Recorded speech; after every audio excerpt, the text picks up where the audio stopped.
Harka fuunee akkam jirtu kabajamtootaa fi jaallatamtoota daawwattoota VTV. Guyyaa har'aa sirna kabaja ayyaana ilillii yookiin qaammee kan isin biraan geenyu ta'a. Qophicha waliin Anayyaantuu Baacaati. Haga xumura qophii keenyaatti waliin turaan immoo affeerraa keenya kabajaaf jaalalaati.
mana dhaqu warri dubraa kun mana hunda sila waliin ga'aniif har'a asitti kana naa qopheechi yaadati akkan hin qaanofne gwaaddanyoota koo hiriyoonni koo dhufan jedhani wanna adda addaa wanna aannan illeen wanni qophaa'u aybiin illeen akka qabeenya ofiititti haadholiin hin qopheechan manatti uffata isaanii immoo qaammeen ga'u dubartii hiyyeecha ta'e dureecha ta'e uffanni hin hodhisiifamaa fi shurrubbaan hin dhaamaa fi anshooshillaan hin bitamaa fi bakka qaammeen kan dubraati sila jedhamuuf aduu san dubarti kan aaratti galfattee hiriyoota ofii wajjin bakka feete oltee galgala mana ofiititti hangaltu haara qabdi qaammeen kan dubraa sila ta'eef jechaadha. Haadholiin immoo wanna shamarras sanii ta'u shamarras noo mana dhufan immoo waan itti keessummaa ofii shamarran ofii ittiin gaggeeffatan haadholiitu qopheechaaf jechaadha manatti amma qabeenya ofiitiin jechaadha.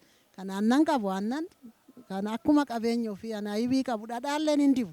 Dubartoo dhuftee dhadhaa dibatanii bahu mana seenanii dhadhaa dibatanii dhala argaa guddadhaa daraaraa hoggaan isin hagaa jedhanii haadholiin dhaleedhaan tuqan jechaadha shamarran wajjin dhufassan.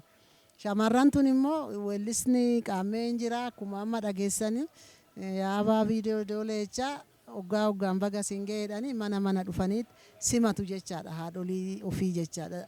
Har'a wasseenan mana san hunda waliin ga'uu qaban. Waa dubra ba'ee san hunda mana san keessa sila seenuu qabaniif haadholiin suni dubra san akka hin qaanessine giddiitti qophoofna jechaadha. Qophii godhan.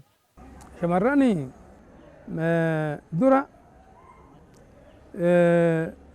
huccuu isaanii miccatanii qaama isaanii miccatanii shurrubbaa hin dhahatanii boolla qayyaan ulatanii shooshilaan dibatanii waan isaan qophii kun hundu ibidda gaarii akka argataniif yaa na fuudhin jettu dubartii isa yooduma jettu irraa dhalfatan malee kanaaf kana hunda egaa haati hin gorsiti beektaa amma ol deemtu hoggaa sila itti toleenya qabu daraaraan waggaa 12 irraa calqabee itti dhufa hoosan.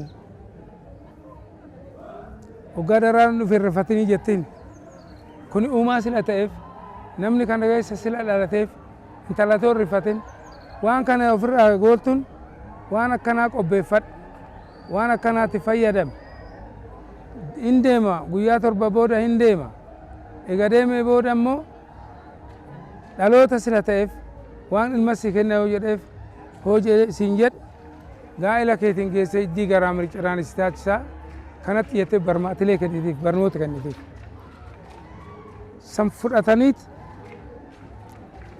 ayyoo kan ayyoo ishiit irraa fudhatte ayyoo ammaa ayyoo ishiit irraa ka fudhatte haadha ammaati irraa ka fudhatte dubarra ammaa kanaa ta'e irraa fudhatte akka dabara hin deemu kanaaf gaa hoggaa qoxaaxa ishii daddarbaa deeman heexoollee hin dhugde heexoon sun oduma ishiin abaabilee jechaa deemtu odu bu'ee miidhartaan argamu ta'e wadaajiyaan dhungatu hin dhungatu hin gaa'elatu jechaadha maaliif hin tuffata ofuun xo'attuutin ofuun hin qulqulleessitu irraa deemi jedha kan biraatti darbe jechaadha.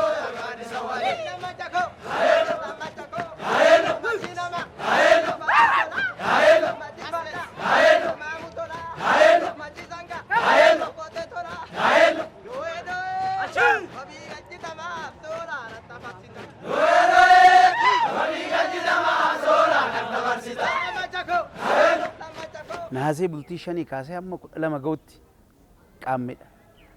Oromootii shamarran hin bahu guyyaa gammachuu isaaniitti warri sin loluuni ijoolleen qeerrootti sin yaa'anii bakka gaafa guyyaa sanii wadaajii dhungadhe jedhaa gammachuu taphachaa oolanii galgala addaan galan kabajaan.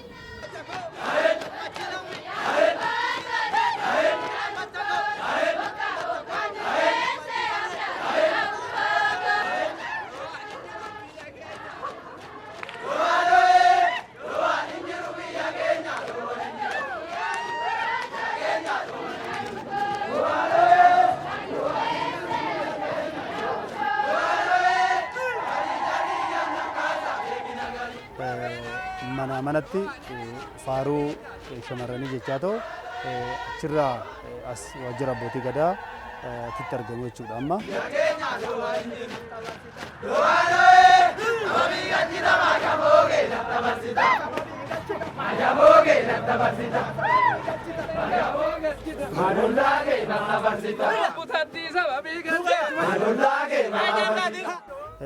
Dirreen kun immoo abbaa qabaa jechuudha. Abbaa dirree kanaaf immoo qunnii sana baalchanii erga raawwatanii maal jedhaniin booddee gara wadaajii sana deeman jechuudha.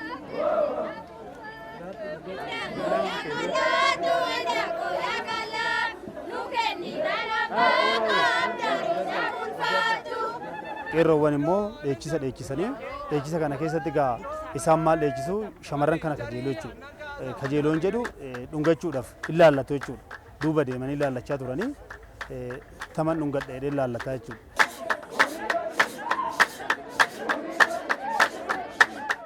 Dhiirota ayyaana kana dabalan qeerroowwan warra hin fuunetu jira. Gaheen isaanii as keessatti tokko yeroo inni ilaallatu amma bakki inni itti sirriitti ilaallatee adda baafatullee bakka kanaa jechuudha. Saniifuu ayyaana kana bareechuu dabalataan yeroo inni itti shamarree ilaallatee ishee isaaf taatu immoo akkuma isin amma argitan kana bakka kanatti dhungataa jechuudha.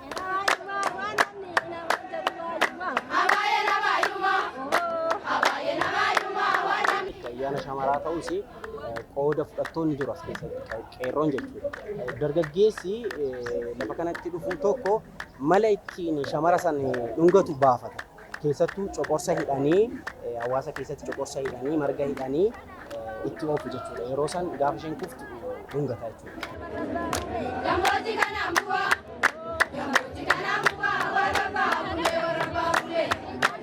Shamarran wadaajii dhungatu, shamarran wadaajii dhungatamnetu jira. Shamarran kaadhima kanan siin jedhe sun Oromoon seera qaba. Intala takka kaadhimatanii dhalee warra biraa sun gaafa intala takka kaadhimatan dhalee ittiin tuqatu. Dhalee kana tuqannu kan intalti sun kaadhimni sun dhalee warra sanaa irra jiraatte taanan dhiirri tokko ittiin bu'u. Ijoolleen kaan amma gaafa isaan itti girrisan isheen maal waan ofitti amantee deemti jechuudha. Maaliif namni ishee tuqu hin jiru kan nama kan Orommaati jechuudha. Orommaati kaadhima waan ta'eef namumti isheetti bu'u hin jiru jechuudha. Oduma cal jetteetuma deemte ummatuma ari'anii kuffisanii dhungatan keessa namni tokko isheetti hin bu'u jechuudha. Yeroo baay'ee ijoolleen sodaatte mootii fi kaadhima jala fa'aa yeroo itti dhokatantu jira. Maaliif isaanitti namni bu'u hin jiru waan ta'eef wadaajii keessatti illee namni dhungatamuuf namni dhungatamni jira jechuudha. Tii wadaajii dhungatamte immoo barreen gaddaana osoo mucaan tokko na dhungateeti jechuudha. Barana deebi'ee anuma dhungachuu danda'a. Gaafa ani yookaan inni jireenya hin qabannetti osooti ani wadaajii isaa ta'e namni biraa na dhungateeti. Tuffii jedhama beekte akka waan inni gadhee wayii ta'ee sitti nama isaa sana eeggachuu hin dandeenye dabarsee nama biraati laate yeroo inni akkas jedhaniiti illee nama sana arrabsantu jira jechuudha wadaajii isaa namni biraa jalaa dhungate.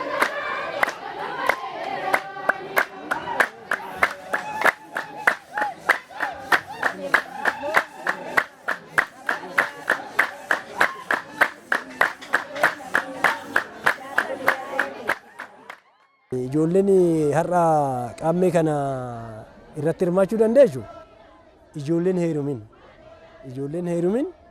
ijoolleen qaadhimamtee abbaa godhattellee kadhatanii qaadhimarra jirtullee guyyaa irraa kana wajaa jedhamee hin tuqamtu safeeffatu irraa goru abbaa qabdi waan ta'eef safuun isii akka hin tuqamne akka namaanis walitti hin buune kunillee hin eegamu.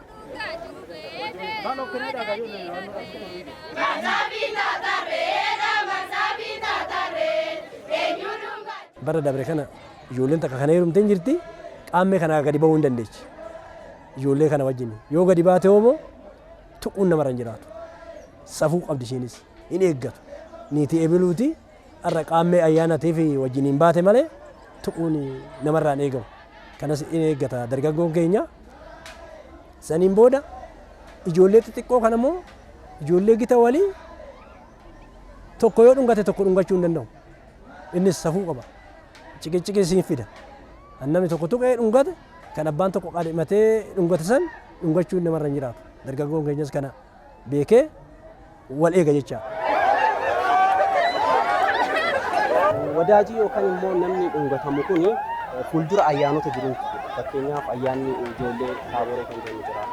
Itti aanee immoo gubaa yookaan ifaanoo masqalli jira. Gaafa masqalaa sana kennaa qopheessaaf. Isheenis nama isa dhungate bartee kennaa isheedhaaf qophaa'u namni sun qabatee dhufee gaafa masqalaa san kennaa kennee fi lafa masqalaatiif waliin sirgoo jechaadha. Masqala gubaa booda malkaan yookaan immoo dirreen itti waliin gosti bahu jira. Achitti dhaqanii waliin sirguu jechuudha. Asitti kan ilaaluu qabnu garuu seera fi akkaataa mataa isaa qaban jechaadha. Duudhaa kan eeggatu. Shamarruma hunda dhungatamoo osoo hin taane keessatti warri kaadhimaa qaban warri baranoo ta'an baranoo jechuun heerumanii reefu kan waggaa tokko hin guunne jechaadha. Isaan safuu qabu yoollee dargaggeessi dhungoodhaa fiigu isaan ofitti amanamummaa guutuudhaan dhaabatanii fi safuun sun eeggamee fi kabajamanii bifa saniin inni jiru. Garuu dubarri dhungatamte tokko gamma qabdi kennaa isheedhaa qooda isheedhaa qophaa'u qabdi jechaadha. Dhaloota kiristoos duratti calqabee kan qabu garuu haphachaa dhufu. Asitti garuu hin jiru jechuudha. Kanaaf waggaa.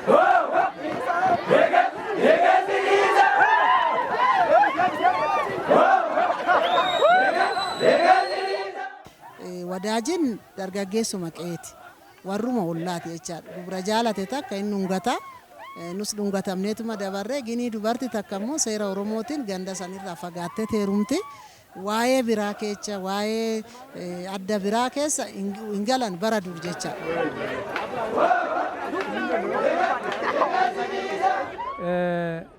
Qeerroon amma warri qeerroon kun itti makama. Waggaa 8 makama. Waggaa 12 hin taabora. Waggaa 10 hin dabbaloo. Waggaa 24 hin fooloo foolee qaraati. Waggaa 32 in lubooma. Waggaa 40 lubaba. Gadaan tun irraa ulee irraa gadee 5 seerni hunduu kitaabni achirraa barraa kitaabni qulqulluu achirraa barraa asirtuu qaalaati. Kan jedhamu kun irraa ulee hayyuu tokkoffaa hayyuu lamaffaa gadaa mojjii juba jireenyaa juba du'aati.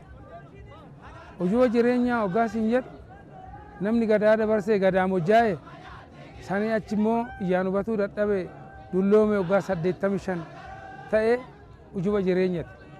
Hinduuni malee awwaalan naqu gabaan ba'u namni dhibame deemeen gaafatu godootti godoo gadaa keessa inta mana isaa keessa sooramaa hoo ilma ta'ee kan imala deemu ta'e waardiyyaa amanamaa waan dhagee kan biran dabarsine gaaddisa godhaniiti dhangaa aannan cuubata kan cumboo waan hundatti godhaniiti laaqana isaa qopheessa abba kan waan isiiree keessaa nyaadhanii harkaan itti agarsiisan ijaan sila nu batu amma deemanii ijaan hubatu baatullee namni ogaa za'u jedhe bira bineensallee ta'uu hin beeku ijoollee eenyuuti dubbachuu ilaaluu dide wani tokko karaa duratti manaatti yaama mucayyoo mana jirti hoo gadi baate waan ta'in agartii abba qotiyoodha yookaan nama bee keessumaa ta'eeti mana dhufee karra wallaaleetti hin qabamaa jechuudha waardiyyaa ilma namaa hin jedhuuf.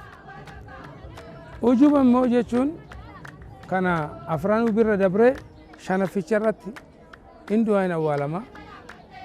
Ujubni isaa sun irreecha qaba. Irreecha qaba. Kabaja guddaa qaba. Qabrii isaa san awwaala isaa san gubbaarra namni akkuma isaa irra dhaabbatu qixxee nama ajjeesti lakkaama safuudha. Awwaala namaatirra namni ejjetu. Irra ejjetan. Booda deebi'ee sila dhaquuf liqaan nama gaawani jedhamu san keessa gadi fagaatu san baay'ee sitti himu gubbaarri isaa awwaalli ujumni wanni guddaadha. Itti baan irreecha qaba. Bacaqii gannaa uffalanii booqa birraa hoo itti baan dura diinqatti buna qalatan. Diinqatti wanni buna qalataniif bunni wareegama. Gubbaarri obaalteen molaalee akkana jiru inaan dhiiraa molaaleedha. Bunni illee molaalee. Siriitiin gis ovaal sheep miitooloojii gadaa keessatti wanni yoo dubbatan.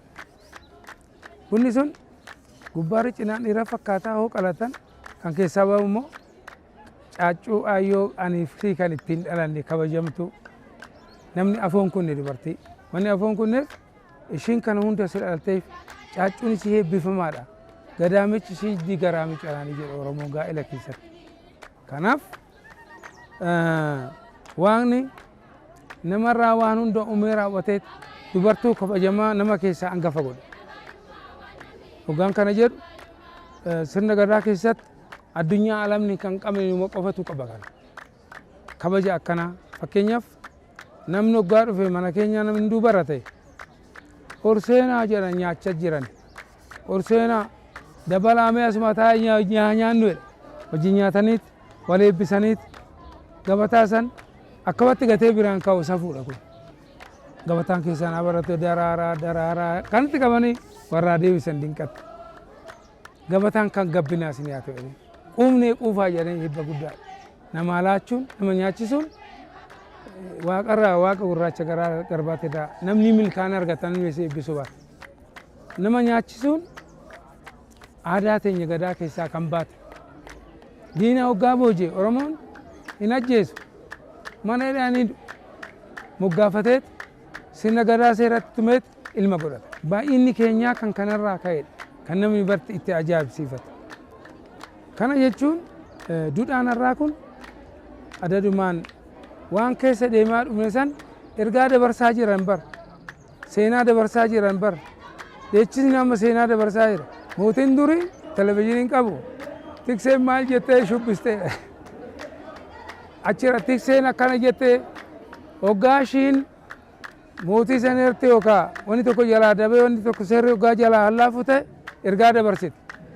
Dafaatoo waan jette san deebii kennaa dafee oduu namni akkatti baay'atee lafa guutiin ofirraa qabee kanaan bulchisiistamaan tooftaadhaan.